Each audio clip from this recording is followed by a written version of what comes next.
All right. Well, thanks for coming. Um,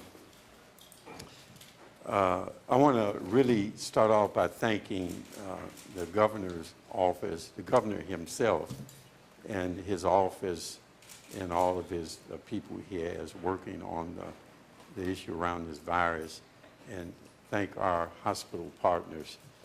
Without their help and assistance and information that they give us, we would be flying blind. And so I want to really, again, thank the governor and his people and the hospitals. We will be giving this regular updates. It could be in this fashion or form, or it could be through a press release. It could be through various ways, but we'll be giving regular updates to keep you informed. As of now, there has been no confirmed cases of the virus in Cleveland, and what we are seeking to do is to minimize the impact, severity, or duration of the virus if, in fact, it does come to the city of Cleveland. These are precautionary measures that we're taking. But as you know, there is no boundaries to how the virus will spread. And because there is no boundary, we are making some decisions today. The first decision that we've made is that we are issuing a proclamation of civil emergency. Now, we are under that, we are forming a civil emergency executive policy group which folds into our Emergency Operations Center and Emergency Operation Plan. That group oversees the conditions during the civil emergency and makes recommendations on additional actions necessary to minimize the adverse impact of the civil emergency. In this case would be the virus, including the amendment of city rules and procedures. It will allow us to maintain a day-to-day handle on what is going on and adjust our policy as necessary, either one way or another, whatever it may be as it comes up. And it will be based on the advice we get from our external partners and our internal people in regards to the scientific and health approach to this. In addition, we are working with the St. Patrick's Day Parade Committee to cancel this year's parade. We're also working with the Cleveland International Film Festival to cancel their event.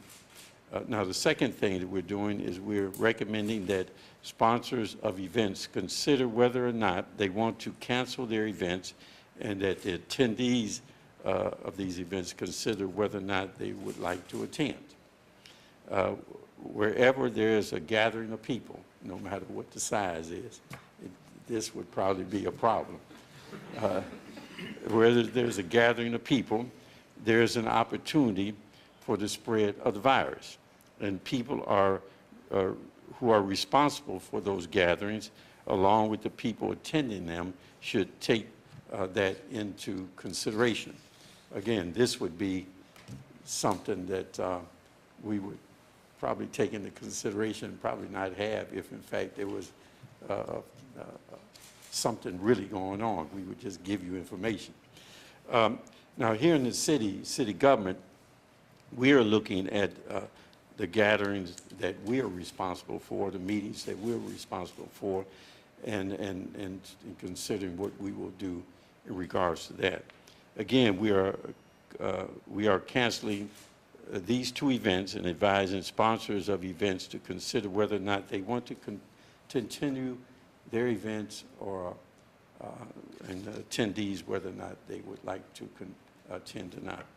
Now, third, we are also advising all organizations, whether public or private, to look at their operations and how they sanitize their space and how they function, operate, and disseminate information to employees going forward. In addition, our Emergency Operations Center, along with our Joint Information Center, will be activated, I believe it's tomorrow.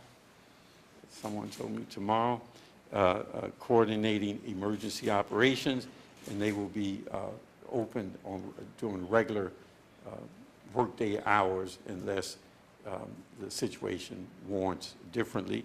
And we will disseminate information to the media from that, from the Joint Information with G, right? Right. I wanted to thank you for attending, and if you have any questions, I'm available, or anyone up here who is